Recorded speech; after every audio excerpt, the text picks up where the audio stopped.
सभी को हर हर महादेव, श्री शिवाय नमस्तुभ्यम। दशहरा पर्व की सभी को बहुत बहुत बधाई। नमस्कार, स्वागत है आपका हमारे इस चैनल सत्य सनातन ज्ञान में। आज हम सब सुनेंगे दशहरा की पौराणिक कथा। दशहरे की ये दो कथाएं सिखाती हैं बुराई पर होती है अच्छाई की जीत। अश्विन माह के कृष्ण पक्ष की दशमी को माता दुर्गा ने महिषासुर का वध किया था और भगवान श्री राम ने दशानन रावण का वध किया था। यह अच्छाई की बुराई पर जीत का दिन था, इसलिए इस दिन दशहरा और विजयादशमी का पर्व मनाया जाता है। यानी इस दिन में आयुध पूजा के साथ माता दुर्गा और श्री राम की पूजा होती है और रात को रावण दहन करके विजयोत्सव मनाया जाता है।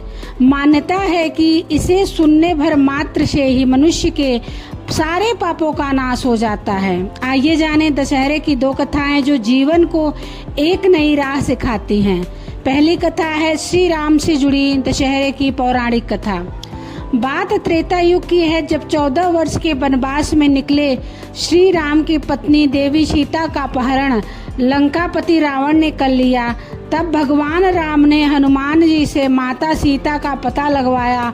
माता सीता को सम्मान पूर्वक श्री राम को लौटाने और उनसे क्षमा मांगने का सुझाव रावण को कई लोगों ने दिया, लेकिन रावण अपने कृत्य पर न तो पछताता था और न तो उसका अहंकार कम होता था। अंत में मर्यादा पुरुषोत्तम श्री राम ने युद्ध घोषणा कर दिया।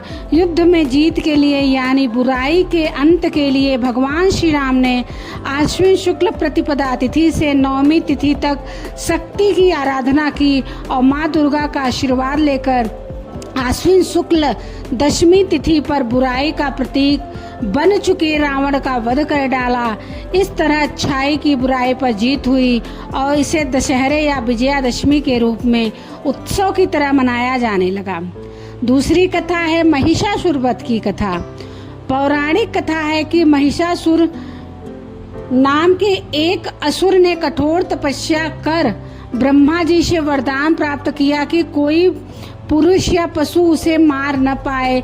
इस वरदान को पाने के बाद महिषासुर ने अपने आप को अमर समझ लिया, क्योंकि उसे विश्वास था कि किसी स्त्री में इतनी शक्ति नहीं है कि उसका अंत कर सके। महिषासुर ने तीनों लोकों में अत्याचार करना शुरू कर दिया और देवताओं से स्वर्ग भी छीन लिया।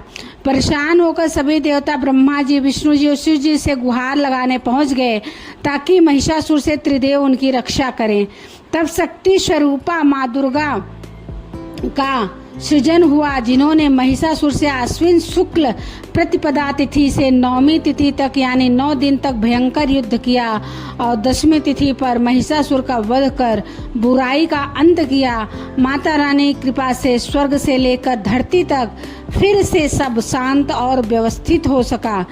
आइए जानते हैं विजयादशमी का महत्व। विजयादशमी सिर्फ एक त्योहार नहीं बल्कि एक संदेश है कि चाहे कितनी भी बड़ी बुराई हो उसका अंत अवश्य होता है। यह दिन हमें सिखाता है कि सच्चाई, धर्म और न्याय के रास्ते पर चलने से जीत जरूर मिलती है।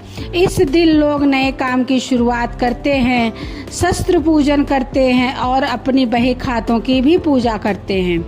दशहरे के दिन आप कार्यों में सफलता के लिए ओम विजयाय नमः या राम रामाय नमः मंत्र का जाप कर सकते हैं। शत्रुओं पर विजय पाने और डर को दूर करने के लिए ओम देवी दुर्गाय नमः या हनुमान के मंत्र कवन सुकाज कठिन जगमाही का भी जाप कर सकते हैं। इसके अतिरिक्त सभी प्रकार की बाधाओं को दूर करने और सकारात्मक ऊर्जा प्राप्त करने के लिए ओम अपराजिताय नमः मंत्र का जाप करना भी शुभ माना जाता है। दशहरा के दिन नीलकंठ देखना क्यों शुभ होता है, जाने क्या है इसका धार्मिक महत्व। सनातन शास्त्रों की माने तो त्रेता युग में भगवान श्री राम ने अश्विन माह के शुक्ल पक्ष की दशमी तिथि को रावण वध करने से पहले समी के पेड़ की पूजा की थी। इस समय समी की पत्तियों को स्पर्श किया था, साथ ही नीलकंठ पक्षी के दर्शन किए थे। इसके पश्चात भगवान श्री राम को रावण को परास्त करने में सहायता मिली थी। इस दिन ही भगवान श्री राम ने रावण का वध किया था। अतः दशहरा के दिन नीलकंठ पक्षी का दर्शन करना बेहद ही शुभ माना जाता है। विवाहित जीवन के लिए दशहरे के दिन क्या उपाय करने चाहिए?